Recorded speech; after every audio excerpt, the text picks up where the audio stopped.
po si David, 55 years old. Taga rito po ako sa Cebu. Ang kwentong ibabahagi ko po sa iyo, Commander, ay sarili kong karanasan. Nangyari po ito taon ng 1997. Medyo may katagalan na, pero sariwa pa rin po sa aking alaala ang mga pangyayari.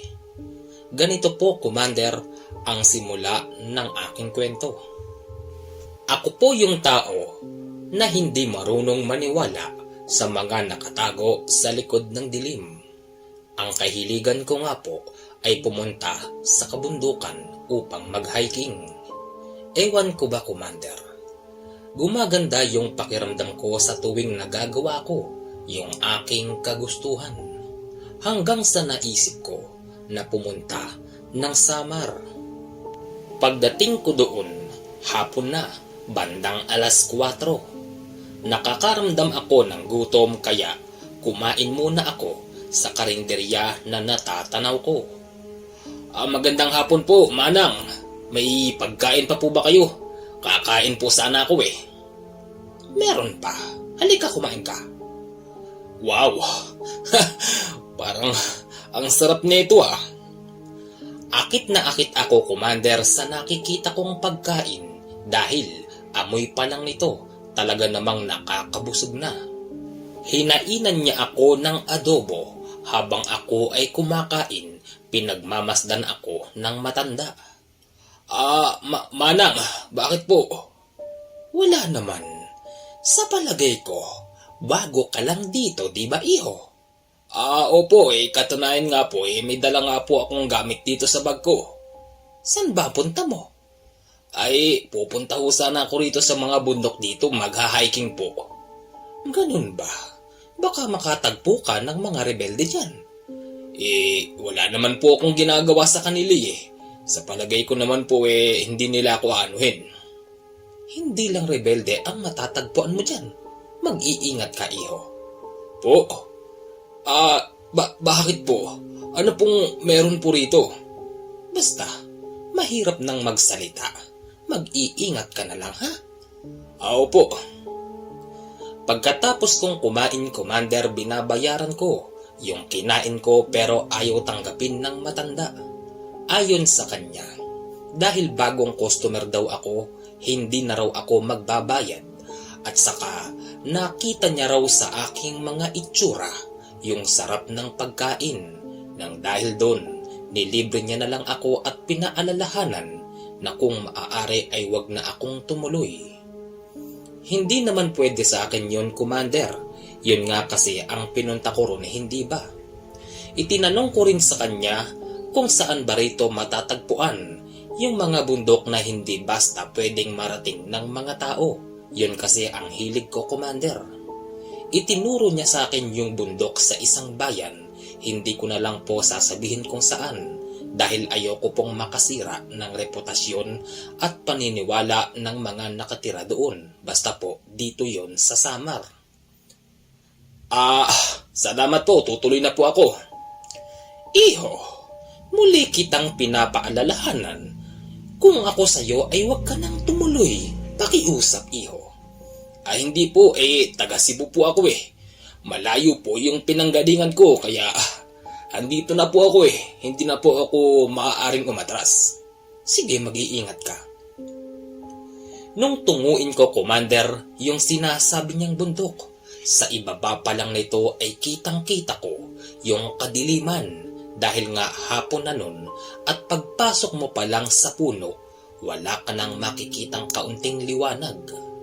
Ibinukas ko yung dala kong ilaw, tapos unti-unti akong tumataas. Ayos naman, Commander, dahil merong dasdas ng daan hanggang sa naroroon na ako sa medyo kalagitnaan. Nagpahinga muna ako. Tanaw na tanaw ko yung ganda ng tanawin. Nilalasap ko yung sarap ng hangin.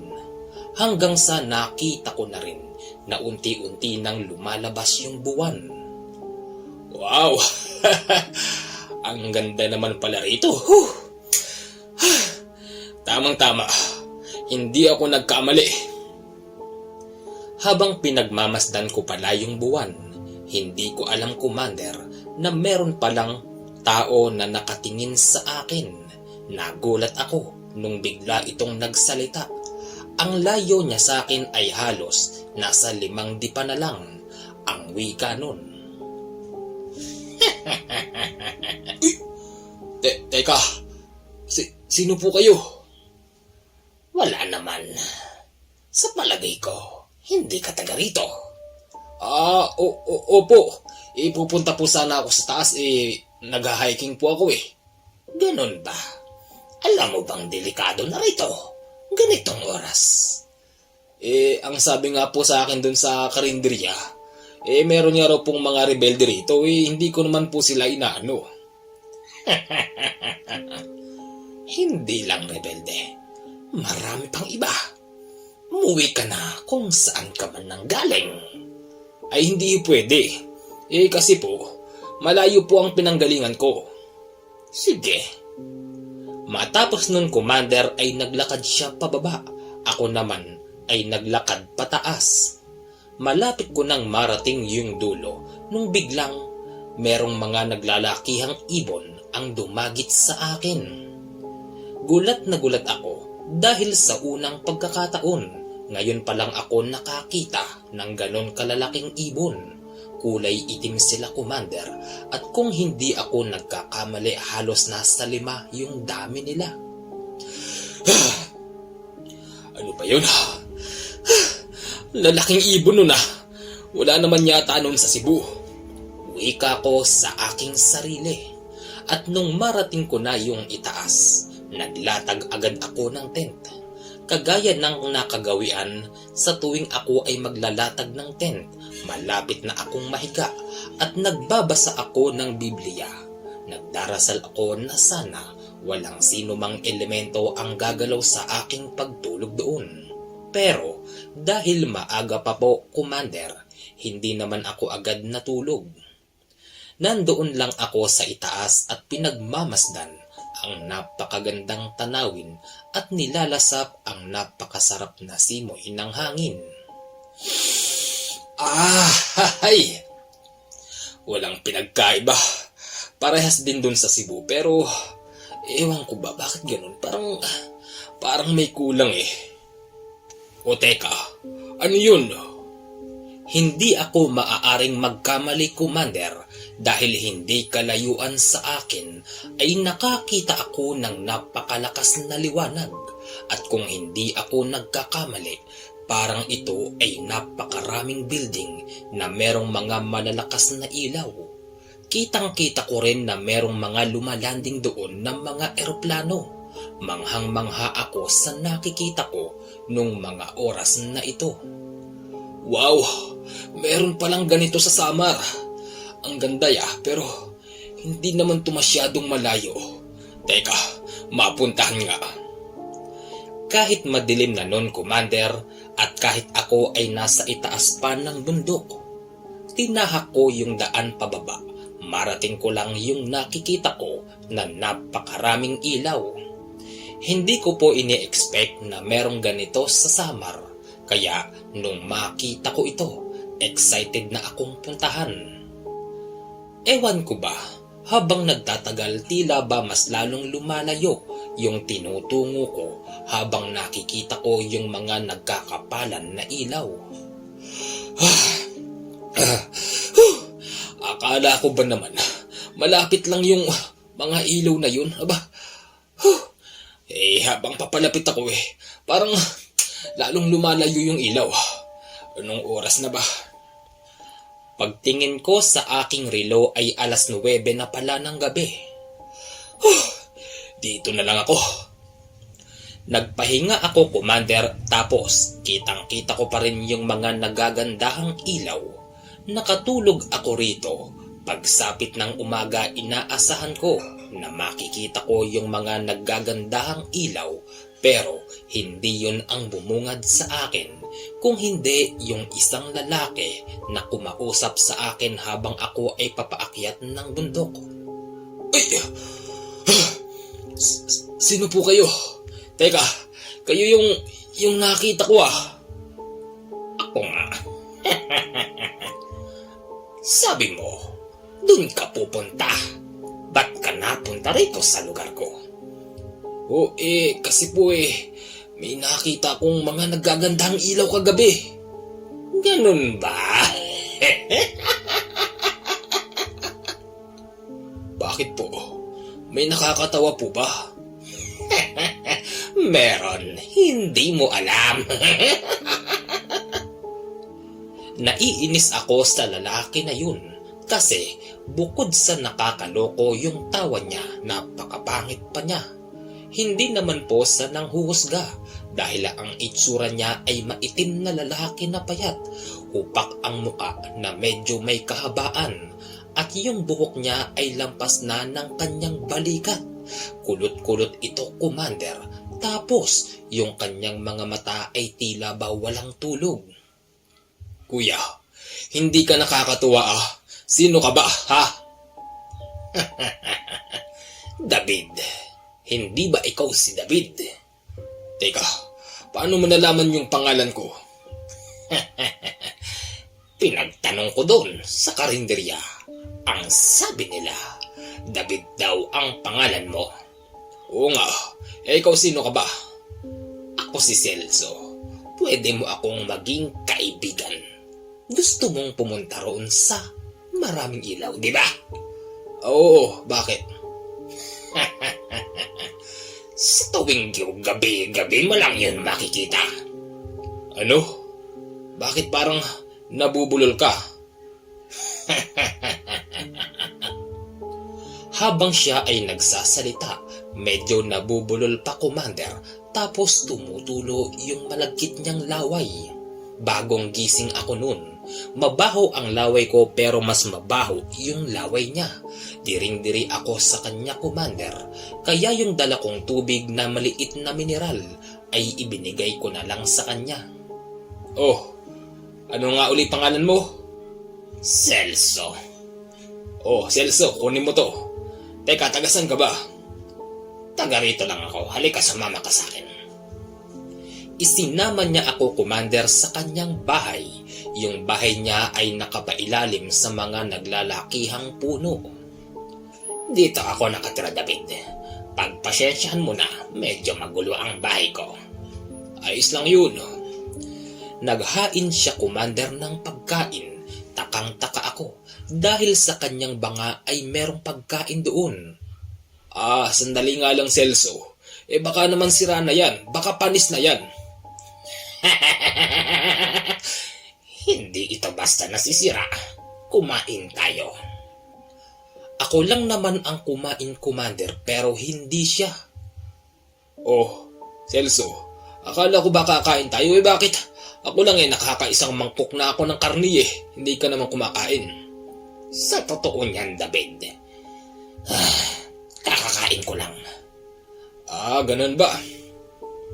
Wala akong kaalam-alam, Commander, na yung kinakain ko ay meron palang mga nakahalo, yung nakahalo na ritual. Nalaman ko lang ito nung makilala ko na yung isang matandang lalaki na kung tawagin ay albularyo galing sa Biringan. Pero mamaya pa po yun. Tatapusin ko po muna, Commander, ang kwento kung paano nangyari yun at kung paano ako nakarating doon. Napakasarap naman ng luto mo, Celso. Anong klaseng ba yun? Karni ba yun? Tao. Ano? Biro lang, David. Baboy ramo yan. Baboy ramo. Tao kasi sabi mo Muntik ko na ituloy maisuka. Binibiro lang kita bago kong kaibigan. Teka, nasan ba yung pamilya mo? Pamilya? Wala na akong pamilya. Tinakwil na nila ako. Gusto ko nga tong ganito Mag-isa sa buhay, walang pinapakain, walang sakit ng ulo. Sabagay, tama ka. Kita mo nga ako. Mag-isa lang ako. Mahilig ako mag-hiking. Ganon ba? Ngayon ka lang napunta rito, no? Oo, tama ka. Napapansin ko sa kanya, Commander, sa tuwing kami ay nag-uusap, laging tumutulo yung malagkit niyang laway. Nabanggit ko nga ito sa kanya, pero ang naging sagot niya ganito. Celso, bakit ba laging tumutuloy ang laway mo? Anong meron ba dyan? Pasensya ka na. Kasi dati akong naninigarilyo. Itinigil ko lang yun, naglalaway ako. Ganun naman pala, hindi mo sinabi sa akin may dala akong sigarilyo. Pengi. Napaniwala niya ako, Commander, ng dahil lang sa pagtigil niya sa paninigarilyo, kaya siya nagkaganon. Kasi nung bigyan ko siya ng sigarilyo, marunong siya humikit at magbuga. Salamat dito. Ang tagal ko na rin hindi naninigarilyo. Pagpasensyahan mo na kung tumutuloy yung laway ko, David. Ganyan pala ang style pagka tumigil sa sigarilyo, no? Parang naglalaway na parang ewan. Oo nga Pero siyempre, gusto ko pa rin humaba ang buhay ko, David. Para naman sa ganun may baka sakaling may ma-inlove pa sa aking babae. Aba, akalain mo yun ano? May pangarap ka pa palang mag-asawa. Siyempre naman, anong palagay mo sa akin? Walang pangarap. Kahit naman ganito ako, nangangarap pa rin akong magkaroon ng pamilya. Kung ganun, sumama ka na lang sa amin sa Cebu. Pero bago yun, gusto ko munang marating yung sinasabi mong sa gabi lang nagpapakita. Totoo ba yun? David, huwag kang mag-alala. Makakarating tayo ron mamayang gabi. Maniwala ka lang sa akin. O sige, aasahan ko yun bagong kaibigan. Matapos po nun, sinabi sa akin ni Celso na matulog muna ako. Nakatulog nga ako, Commander. Paggising ko ay hapon na.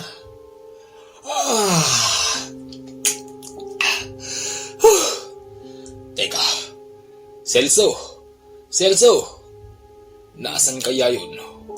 Hindi ko makita si Celso, Commander, kaya napabangon ako. Kitang-kita ko yung napakaliwanag na lugar. Wow! Malapit na pala rito yung maliwanag na lugar na yun. Nang dahil sa nakita ko, Commander, naakit ako. Madali kong binitbit ang aking bag dahil wala naman noon si Celso. Madali akong umalis ng bahay niya. Malapit na. Kuunti na lang makikita na kita.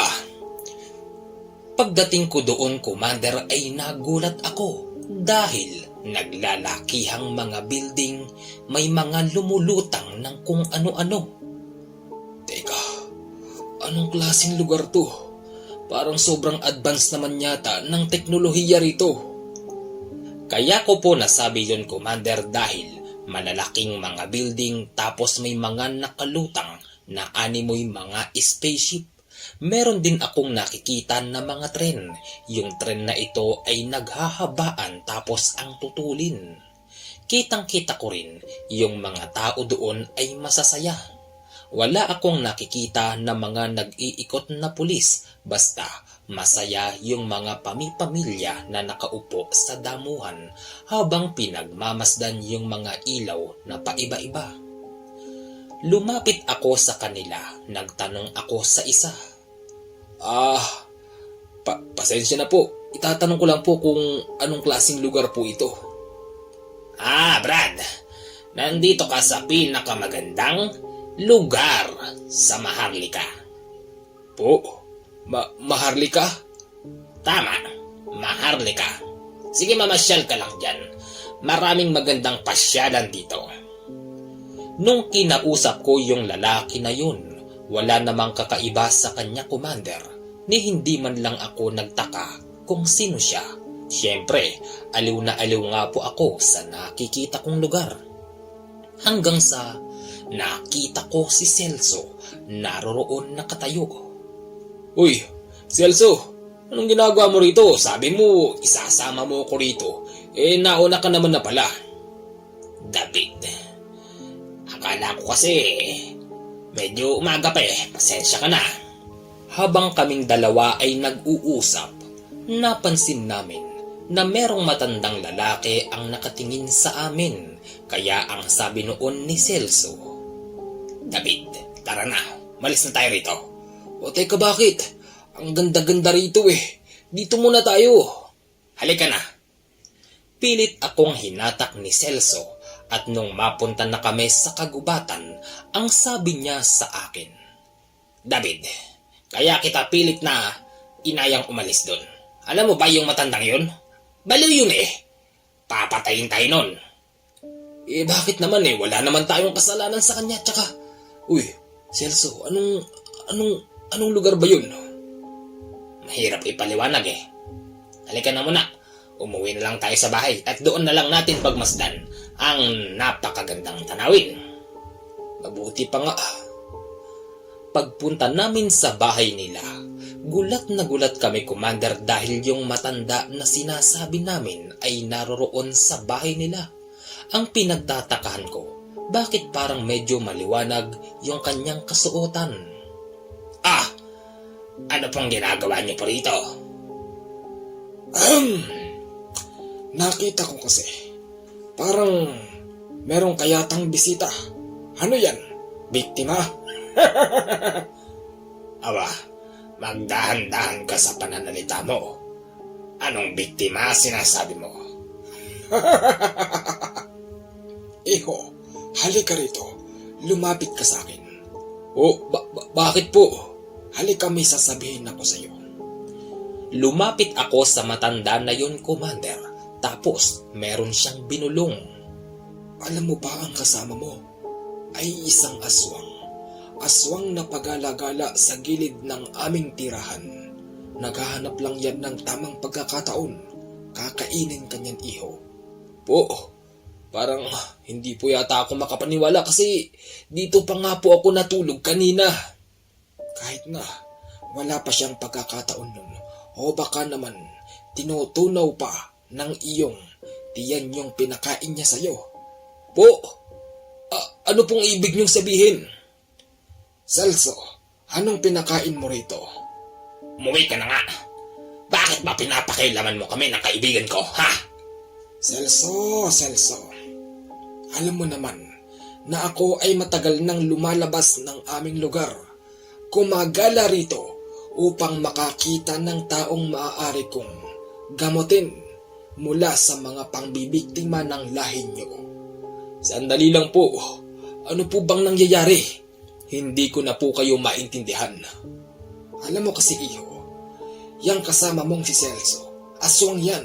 Meron niyang mga kalahi rito pero konti lang naman. Kaibigan, Celso, totoo ba yun? Huwag kang maniniwala sa kanya, David. Huwag kang maniniwala. Sa akin ka lang maniniwala. Ba't parang nagagalit ka naman na, paring Celso? Halika na, sumama ka sa akin at tatanggalin ko yung pinakain niya sa'yo. Hindi mo siya maaaring isama. At bakit hindi? Ano, Celso? Lalabanan mo ko? Baka nakakalimutan mo na kaya kitang pitikin at pag sa oras na pinitik kita, mawawala ka na rito. Pasalamat ka nga eh, pinababayaan ka namin na naninirahan dito malapit sa aming tirahan. Kung tutuusin, bawal ka rito. Walang nagawa si Celso, Commander. Sumama nga ako sa matandang yun. Pagdating namin sa isang puno, ang sabi niya sa akin ay ibuka ko raw ang aking bibig. At nung ibuka ko, Commander, ay nagulat ako. Yung kanyang kamao ay bigla niyang ipinasok sa aking bunganga. Ramdam na ramdam ko, Commander, na parabang humaba ang kanyang mga kamay. Pumunta ito sa kaloob-looban ng aking tiyan, pero hindi naman masakit dahil nararamdaman ko din na malambot.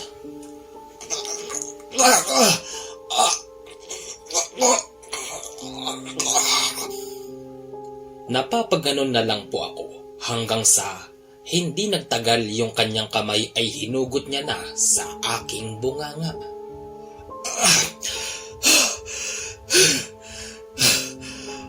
Ano po bang ginawa niyo? Ano po yan? Heto lang naman, David. ang maaaring magsalin sa iyo ng pagiging aswang. Ano po yan? Nakita ko yung kanyang hawak, Commander, ay isang kulay itim na kiti. Kiti ito na walang buhay, tapos wala pa itong mga balahibo.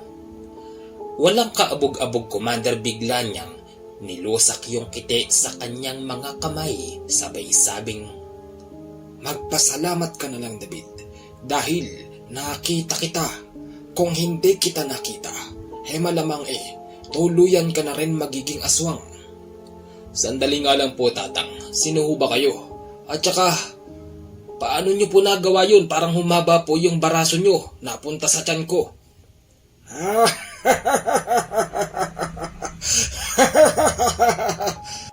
Pasensya ka na, David. Pero sa palagay ko, marami ka pang hindi nalalaman sa mga nakatira dito sa lugar na ito. Baka hindi ka maniwala. Ako ay kalahating tao at kalahating engkanto. Isa akong albularyo ng Biringan. Po? Biringan? Ano po yun? Mahirap paniwalaan pero yon ang totoo. Alam mo ba, yang nakikita mo ngayon, makikita lang yan ng mga piling tao. Kaya napakaswerte mo. Dahil nakita mo yan, nakapasok ka dyan at nakalabas ka dyan. Pero kung tutuusin, dapat hindi ka basta makakalabas. At kung hindi ako nagkakamali, sa iyong katawan ay merong nakabaon na mutya. Mutya? Ano pong ibig niyong sabihin? David, huwag na tayong maglokohan dito. Aminin mo sa akin, meron kang isang kamag-anak na albularyo. Opo, yung lolo ko po. Pero yung sinasabi niyo pong mutya, hindi ko po alam yun.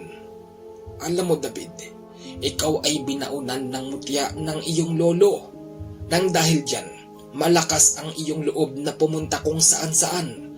Kagaya nito, pumupunta ka sa lugar na napakadilim, hindi ka ba natatakot? Hindi po Pero ano po ba ang mutya na yun? Para saan po ba yun? Ewan ko, mahirap sabihin Pero sa palagay ko, meron kang mutya sa katawan. Alam mo ba na yang mutya na yan ang sumalo sa'yo? Nang dahil dyan, hindi ka agad naapektuhan ng ipinakain sa'yo ni Celso. Po?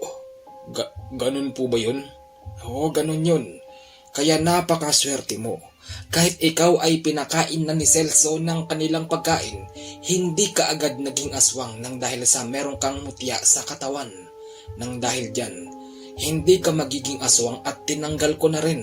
Magpasalamat ka na rin at nakita kita. Pero kung hindi kita nakita, baka namang tinalo na ng kiti na yun, yung nakatanim na mutya sa iyong katawan. Ganun po ba? Kung ganun masama pala si Celso Baka ho pwedeng balikan ko at turuan ko ng leksyon. Wag na, hindi ka uubra doon. Kahit malaki ang iyong pangangatawan, hindi ka uubra sa lakas ng mga aswang. Habang kami po ay nag-uusap, si Celso pala ay papalapit na sa amin. Mula sa malayo ay naririnig ko yung napakalakas na pagsigaw ni Celso. David! David! Teka, si Celso ba yun? Siya nga, nagngangalit na siya sa galit. Ayan na siya! Kitang-kita ko, Commander, paglapit niya. Unti-unting nagbabago yung kanyang itsura, tapos yung boses niya ay nakakatakot na. David! David! Wala naman akong balak na kainin ka. Pakailamero ka naman kasing matanda ka. Celso!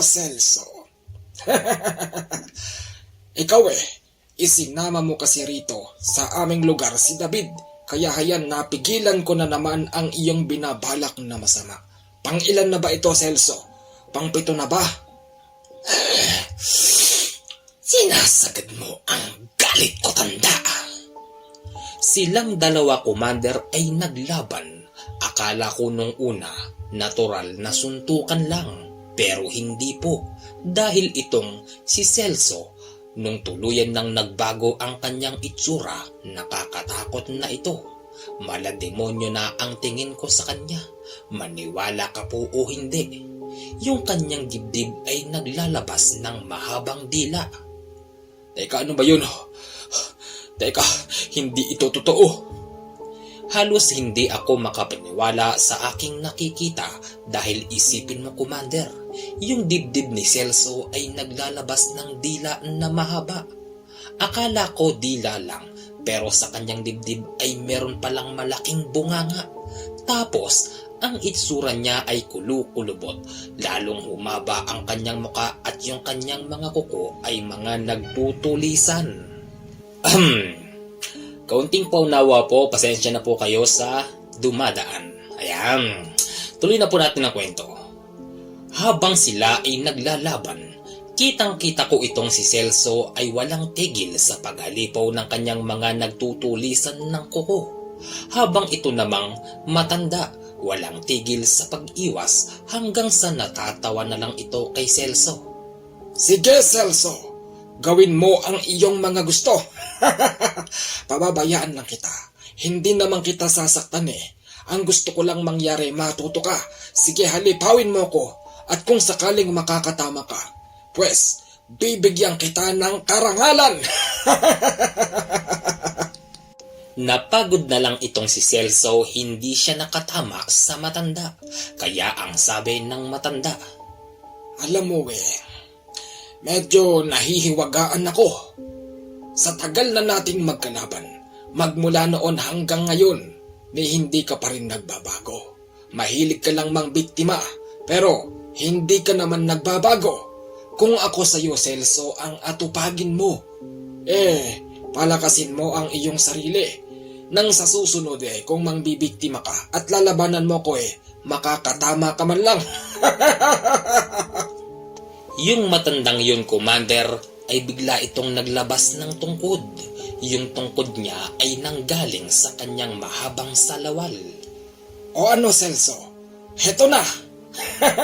Hindi ba nung nakaraan, nung naglaban tayo, inilabas ko lang ito, ay abay para kang daga na nagtago dahil nakakita ka ng malaking pusa. Takbo, Celso! Takbo! Si Celso, Commander, ay bigla itong nagtatakbo. Habang siya ay tumatakbo, kitang-kita ko rin na yung kanyang mga nagtutulisang mga kuko ay bigla na lamang lumiliit. Wala na. Nagtago na. Natakot na. Oh, David, wala na. Wala na siya. Payo ko sa'yo, umuwi ka na kung saan ka man nanggaling. Gagabayan kita hanggang sa makalabas ka rito sa probinsya na ito. Dahil sa panahon na ito, marami pang nagkalat na mga katulad ni Celso. Nandyan lang sila, pakalat-kalat, naghahanap lang ng mabibiktima. O sige na, makakaalis ka na, David. Maraming salamat sa pagbisita mo rito sa aming probinsya. Humihingi ako ng tawad dahil nagkaroon ka rito ng hindi magandang pangyayari. Sige na, makakaalis ka na. Maraming salamat po. Pwede ko po bang malaman po yung pangalan niyo po? Hindi siya nagsalita, Commander, dahil bigla siyang naglaho sa aking harapan. Kasabay nito, yung paglaho ng nakikita kong napakaliwanag na lugar. Gulat na gulat ako, Commander, dahil hindi ako makapaniwala na meron palang mga ganong klase ng albularyo yung bigla na lamang naglalaho sa harapan. Naalala ko rin po, siya ay isang albularyo na kalahating tao at kalahating engkanto. Yun siguro po ang dahilan kung bakit nagagawa niya yung mga bagay na ganun. Hindi ko akalain na sa pagpunta ko rito sa lugar na to makakasalamuha pa ako ng mga ganun.